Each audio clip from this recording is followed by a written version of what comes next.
What is going on, guys and girls? Level up here at On Point Gaming's On Point Tactical. I think that's what I've decided on. This time we're going to be looking at the SG553 carbine in Battlefield 4. I loved the carbine in Battlefield 3, carbine. I loved it in Battlefield 3, and there's absolutely no reason I shouldn't like it in Battlefield 4, right? Actually, I like it better. It has gone through some significant changes that I think are very much so worth it. To at least unlock it and play with it for a little bit. So the SG553 does 30 damage up close. We don't know what it drops off to officially, but we know that it starts off at 30 damage, has an accuracy rating of 40, it has a mobility rating of 60, a range of 25, and its rate of fire is 830 rounds per minute.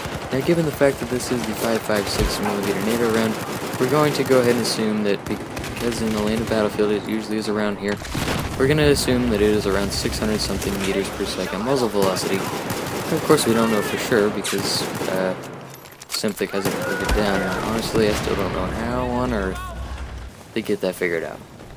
The SG553, the biggest change is the rate of fire. It fired 700 in Battlefield 3. That is an upgrade of 130 rounds per minute. That makes this gun shoot 30 rounds per minute faster than the M4 or M16A3 did in Battlefield 3. That is how quick this gun is going to blow through people. Because, I'm telling you, close quarters, this thing rips people up. Medium range, this gun rips people up. Longer ranges, it struggles, but if you've played with it enough, you can rip people up. Non-stop rippage. That's a thing. Non-stop killing in pretty much any engagement distance. This gun, I don't know what else to say. I love this gun. The only thing I could think that annoys me is the reload, because of how the magazine fits into the Sig Sauer SG553. It has a similar reload time to, say, an AK-74 from Battlefield 3, which is a little on the long side, especially for somebody that always used the M416 non-stop like I did. A two-second reload for a short reload seems a little bizarre. Even only that half second can mean the difference between living and dying in a fast-paced shooter like Battlefield. Battlefield 3 was fast-paced. This game has just stepped it up. I don't know that there ever is a calmness where I'm just running around like, where are people to shoot at? I'm constantly shooting things, constantly getting shot at, which is fine. It's absolutely awesome. Attachments for the SG553, it's going to be kind of similar for what the AK-5 is. Red dot sights and holographics are fine zoomed optics to be avoided unless you're running canted iron sights. Suppressors, go for it. Heavy barrel is a fantastic attachment for this gun to kind of help it in some longer range areas where it kind of starts to slip away. It doesn't like slip away to the point where I'd be disappointed in it, because it is in fact a carbine. It just kind of slips a little lower than some people might be comfortable with, which is fine. You can just put the heavy barrel on there and go ahead and help yourself out. Laser sights are fine, but I'm honestly, I'm not embarrassed to say that this gun is about the only one that I've been able to hip fire very well. I don't know what it is, but with the laser sight I can actually hip fire it, and I've pretty well decided that I don't even need a laser on this particular weapon, but for some reason the rest of them, I have a dang near impossible time trying to hip fire anything. But the SG553 for some reason just falls right back into a rhythm that I know. It's going to be a fantastic gun for me. Cannot wait to see how far this gun takes me. Assuming that I don't wind up using just the M4 carbine or the M416 or some other assault rifle. It just really impresses me. I'll have to go ahead and see how that goes. And if DICE reintroduces the F2000 in future DLC, I will be in the front row cheering it on, because that gun, aesthetically and from a real-world perspective, is a fantastic weapon. The SG553 is known for its slim form factor, and this carries through to Battlefield 4.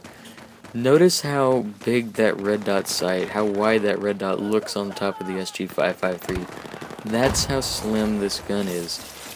I thought the M4 platforms were slim, but I mean, these guns are ridiculously thin, and it's kind of like the iPhone of guns as far as the thickness and size.